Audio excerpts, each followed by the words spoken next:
हवा महल।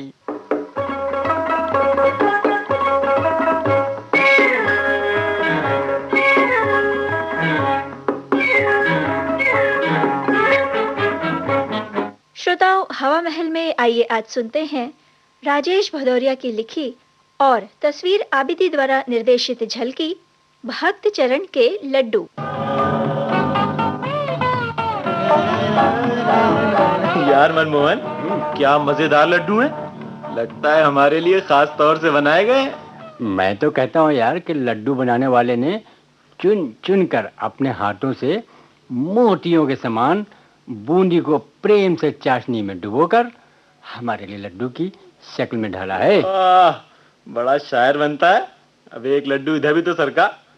सारे अकेले गड़प कर जाने का विचार बना रहा है। देख ले, देख ले सलीम, छीना झपटी नहीं, लड्डुओं पर हाथ साफ किया मैंने और तुम हिस्सा बांट के लिए आधम के। अरे अरे अरे लड़ाई बंद करो।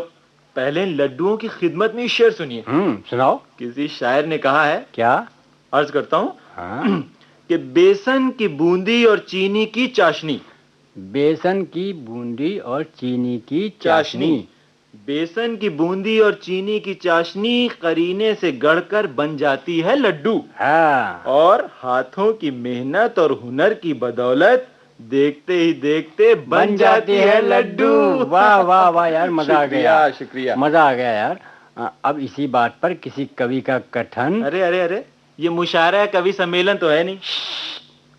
भक्त चरण आ रहा है। मैं कहता हूँ किसी भी तरह पता नहीं चलना चाहिए।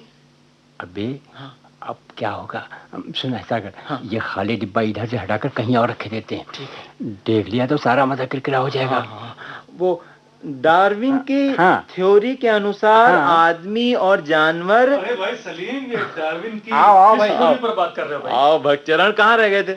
बड़ी देर कर दी। कुछ नहीं, बस यूं ही जरा विद्यालय प्रांगण की ओर चला गया था। अच्छा, बहुत अच्छा मौसम था। मन में नए नए विचार आ रहे थे भाई।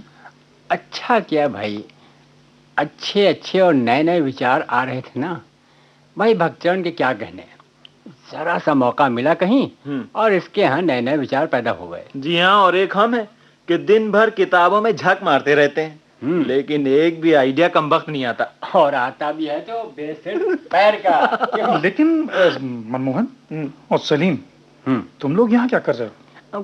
कुछ नहीं, खास बात हो रही? नहीं, कुछ खास नहीं। वो बस। लेकिन वो डार्विन, यार बस यूं ही गप्पे हो रही थी। क्यों मनमोहन? दरअसल वो क्या है ना कि पढ़ते पढ़ते मन उकता गया था। इसलिए हम लोगों ने कुछ हंसी मजाक की बातें कर डाली। और मीठी मीठी लड्डुओं की तरह बातें हैं। अच्छा, तुम तो बस मीठी मीठी बातें ही करते रहो, मगर भक्त चरण के पास तो मिठाई का ढेर है। हाँ भाई। क्यों भक्त चरण? नहीं, अरे भाई मेरे पास कहाँ ढेर है। और ढेर भी किस बात का, बस यूं ही थोड़ा बहुत घर से आ जाता है, उसी से काम चल जाता है अपना। वैसे देखा जाए सलीम, मुझे मिठाई बहुत पसंद है। मेरे पिताजी को भी बहुत पसंद थी। अच्छा भक्त चरण, ये किताब कौन सी है? ये आधुनिक काव्य की किताब है। आधुनिक काव्य? वो शालिनी जी ने दी है। अरे शालिनी जी ने? सलीम, मेरे पास इसका अभाव था, मैं बहुत दिनों से परेशान था, तो शालिनी जी ने मुझसे कहा कि। क्या बात है भक्तचरण जी, लगता है आज आप फिर उदासी की चादर लपेटकर हरि गुणगान कर रहे हैं। नहीं शालिनी जी, यूं ही कुछ अजीब सी समस्या में मन उलझा हुआ है। क्या मैं जान सकती हूँ कि किस गंभीर समस्या में आपका मन उलझा हुआ है? देखिए शालिनी जी, समस्या कुछ गंभीर नहीं है, लेकिन क्या आप मुझसे अपनी प्रॉब्लम डिस्कस नहीं कर सकते? क्यों नहीं शालिनी? हाँ भक्तचरण। शालिनी जी, मेरे पास हिंदी आधुनिक काव्य की किताब नहीं है। अरे तो इसमें क्या हुआ, मेरे पास तो है। अच्छा, हाँ, कुछ विचार करना था। हाँ। लेकिन किताब के अभाव में कुछ नहीं कर पा रहा हूँ। अरे तो इसमें बिल्कुल परेशान होने की बात नहीं है, मेरे पास आधुनिक काव्य की किताब भी है। आजकल वैसे भी मैं श्रृंगार रस पढ़ रही हूँ ज्यादातर। अगर आपको ऐतराज न हो तो आप मेरी किताब ले जाइए, पढ़ लीजिएगा तो वापस कर दीजिएगा। ठीक है। अच्छा शालिनी, फिर कब आ रहे हो भक्तचरण अपनी किताब लेने? वो शाम तक आ जाऊंगा शालिनी। इसका मतलब यह हुआ भक्तचरण कि तुम शालिनी की किताब झटक लाए हो। यार हो बड़े किस्मत वाले। हाय, हम तो उसकी एक नजर को तरस गए और तुम किताब भी झटक लाए। देखो देखो सलीम, हाँ। तुम लोग मुझसे ऐसी वैसी बातें मत क्या करो। कैसी बात है यार? तुम मेरी आदत अच्छी तरह जानते हो, मैं वैसा नहीं हूँ। तो फिर कैसे हो भक्तचरण महाराज? लोगों से तो बात करना ही व्यर्थ है। एक बात मुझे समझ में नहीं आई। क्या? कि किताब देने में शालिनी की जरूर कोई चाल होगी, वरना वो इस घोंचू को लिफ्ट नहीं देती। बात तो यार तुम ठीक कहते हो। खैर छोड़ो यार। हाँ। किताब के चक्कर में तुमने लड्डू वाली बात खूब चालाकी से बचा ली। मैं तो समझा था कहीं ताड़ गया तो मुसीबत रह जाएगी। अभी तो उसे पता भी नहीं है कि उसके घर से आया हुआ लड्डुओं का डिब्बा हमारे हत्थे चढ़ चुका है। आज तो सारा शरीर ही दर्द से टूट रहा है, कुछ ज्यादा ही थकान हो गई। खैर कोई बात नहीं। माँ ने कहा था, बेटा मन लगाकर अध्ययन करना, तुम्हें पिताजी के सपनों को पूरा करना है। अभी मुझे बहुत परिश्रम करना है, जीवन से संघर्ष करना है, कुछ बनने के लिए, अपने परिवार, समाज और अपने देश के लिए। यही हमारा सपना है।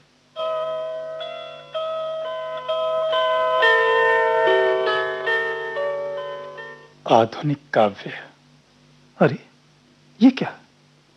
महेश के सीने पर सिर रखकर स्वप्ना बड़बड़ाते हुए कहा, मैं तुम्हारे बिना जी नहीं सकती। श्री कृष्ण, श्री कृष्ण। आधुनिक काव्य में इस प्रकार के संवाद, ये कैसे हो सकता है? लेकिन इसमें तो यही सब लिखा है। लगता है शालिनी जी ने कोई और किताब।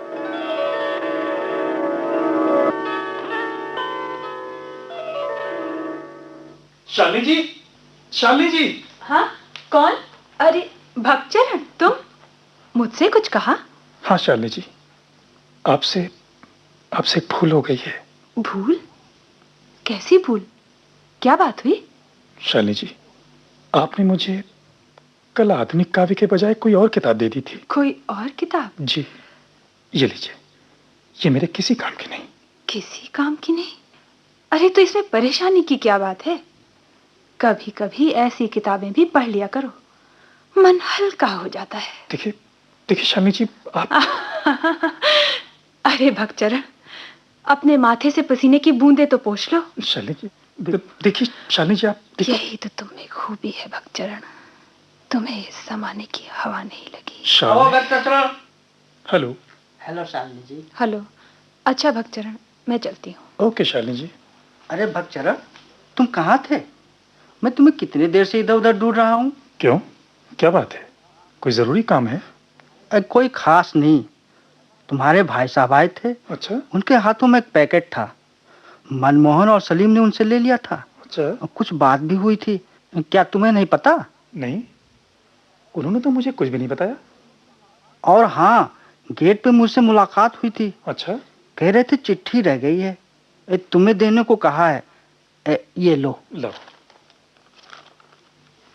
तुम नहीं जानते कौशल, ये मेरी माँ की चिट्ठी है। इस चिट्ठी का मुझे कितना इंतजार रहता है। बेटा भक्तचरण, सोचती हूँ आज के जमाने में तेरे जैसे सीधे साधे इंसान की कैसे गुजर होती होगी। बड़े कॉलेज में वैसे भटकाव रहता है, फिर तू तो निरा निश्चल और सीधा है। भक्तचरण, लोगों की चालाकी और अटकलों से कैसे टकराता होगा। तुझे याद है, कल तेरा जन्मदिन है। तेरे पिताजी तुझे हर जन्मदिन पर लड्डू जरूर खिलाया करते थे। आज वो तो नहीं है, मगर मैं तेरे लिए लड्डू भेज रही हूँ। भक्तचरण, गणेश से काफी मिन्नतें की हैं, तब वो आया है। अपनी कुशल लिखना। तेरी माँ। माँ ने मेरे लिए लड्डू भिजवाए, कितना ख्याल रखती है मेरा। भक्तचरण, उसे क्या पता, मैं बड़ा हो गया हूँ, मैं बड़ा हो गया हूँ। क्या बात है भक्तचरण, इतना उदास हो गए? सब ठीक तो है ना? हाँ बताओ ना यार। कुछ नहीं। क्या बात है? कुछ नहीं, माँ की याद आ गई। चलो चलकर मनमोहन से माँ के भिजवाए लड्डू लेते हैं, तुम भी खाना। हाँ चलो।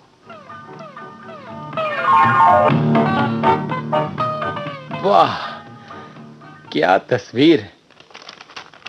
अरे वाह, क्या पोज है! सलीम, क्या हो रहा भाई? कुछ नहीं, वो बस ऐसे ही। अबे ये तस्वीरें हटा सामने से, बड़ा आया प्यार करने वाला। हटाए नहीं? देख ले मनमोहन, तस्वीर को हाथ मत लगाना, नहीं तो मुझसे बुरा कोई नहीं होगा। मनमोहन, भक्तचरण? कौन भक्तचरण? आओ यार, क्या बात है? क्या हुआ? मनमोहन, कल मेरे भाई साहब आए थे, लड्डू का एक डिब्बा दे गए थे। लड्डू का डिब्बा? हाँ, ये देखो, माँ की चिट्ठी, इसमें लिखा भी है। कैसा डिब्बा? मुझे तो कुछ नहीं पता। क्यों मनमोहन? कौशल ने मुझे बताया, भाई साहब तुम्ही को डिब्बा दे गए थे। लाओ, अब परेशान मत करो यार, हम लोग मिल बांट कर खाएंगे। कैसी बातें कर भक्तचरण, तुमसे किसी ने झूठ कहा है? यार तुम्हारा दिमाग खराब हो गया है, हमें तुम्हारे डिब्बे पे क्या मतलब? और क्या, हम क्या है नहीं? लेकिन ये कैसे हो सकता है? चिट्ठी में तो साफ साफ लिखा है यार। क्या लिखा है? अब क्या होगा? अबे कुछ नहीं होगा। देखो देखो, मुझे सच सच बता दो, तुम नहीं जानते पूरे साल प्रतीक्षा रहती है, तब कहीं जाकर। देखो भक्तचरण, पहली बात तो ये कि हमने लड्डू नहीं देखे।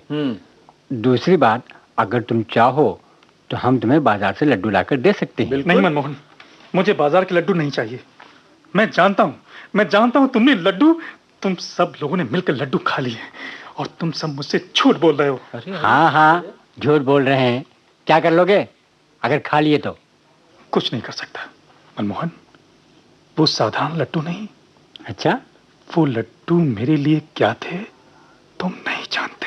अरे यार, उन लड्डुओं में ऐसी क्या खास बात थी जो इतना सीरियस हुए जा रहे हो? सलीम, हाँ, तुम्हारे तो माता पिता दोनों है ना? हाँ, क्यों नहीं?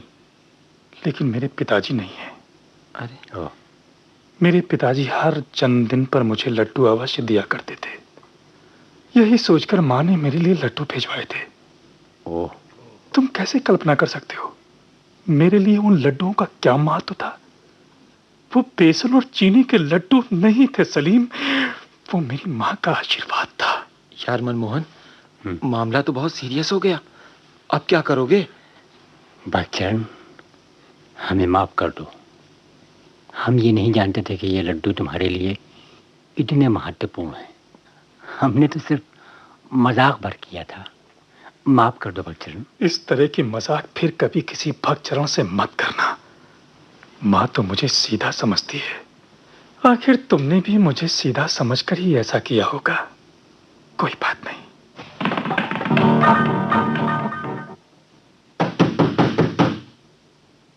कौन है? अरे भाई, कोई बोलता क्यों नहीं? हम लोग हैं भक्तचरण। आओ। अरे तुम लोग इस समय? हाँ भक्तचरण, हम लोगों को बहुत अफसोस है। हाँ जी। हमें माफ कर दो। अरे मैंने तो कुछ कहा भी नहीं और फिर तुम लोग किस? भक्तचरण, हम लोगों ने हमेशा तुमको मूर्ख बनाया है, लेकिन आज तुमने हमें ही मूर्ख साबित कर दिया। आज तुम्हारा जन्मदिन है, जन्मदिन के दिन कोई उदास नहीं रहता। इसलिए हमने सोचा है आज तुम्हारा जन्मदिन हम लोग मिलकर बनाएंगे। अरे घर के लड्डू ना सही, बाजार के सही। ये लो, चलो चलो। लेकिन सलीम भाई, नहीं, ठीक है सलीम भाई, ठीक है। आज का जन्मदिन मेरा यादगार जन्मदिन है, एक ऐसी खुशी का दिन जिसमें हम सब शरीक हुए। Happy birthday Bhaktacharan, happy birthday Bhaktacharan, happy birthday Bhaktacharan. Bhaktacharan के लड्डू, राजेश भदौरिया की लिखी और तस्वीर आबिदी द्वारा निर्देशित ये झलकी अभी आप हवा महल में सुन रहे थे। आकाशवाणी लखनऊ की इस प्रस्तुति के साथ ही अब आज का हवा महल कार्यक्रम समाप्त होता है।